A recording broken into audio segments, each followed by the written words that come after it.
السلام علیکم۔ پچھلے 28 دنوں سے عمران خان کی فیملی کا ملاقات نہیں کروائی جا رہی اور ان کی بہنوں کو دوسری بار حراست میں لیا ہے، لیکن میں حیران ہوں اور مجھے حیرت ہے کہ 100 سے زیادہ ایم این ایز ہیں، وہ کہاں ہیں؟ ایم پی ایز ہیں سینکڑوں، وہ کہاں ہیں؟ کیا یہ جدوجہد صرف عمران خان اور اس کی بہنوں کی ہے؟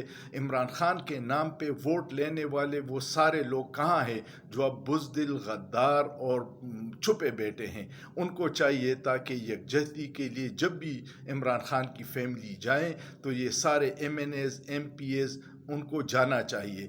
یہ نہ ہو کہ ان کی حیثیت ختم ہو جائے اور نوجوان یہ قیادت اپنے ہاتھ میں لے تو پھر معاملات کسی کے کنٹرول میں نہیں ہوں گے، نہ پارٹی کے کنٹرول میں اور نہ حکومت کے۔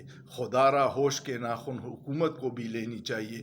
بہنوں سے ملاقات میں کیا قباحت ہوگی، لیکن آپ کو یہ ڈر ہے کہ آپ جو اپنے کمپرومائز لوگوں کو اڈیالہ جیل بھجواتے ہیں اور اپنا بیانیہ بنانے کی کوشش کرتے ہیں، اگر عمران خان کی بہنیں جائیں گی تو وہ صحیح بیانیہ جو عمران خان کا نظریہ ہے وہ عوام کے سامنے رکھیں گی اور پھر آپ کا جو جھوٹا بیانیہ ہے وہ دڑام سے گر جائے گا۔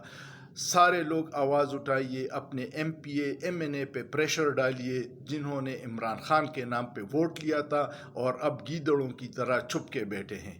آپ کا کیا خیال ہے؟ سوچئے، سوچنا جرم نہیں ہے۔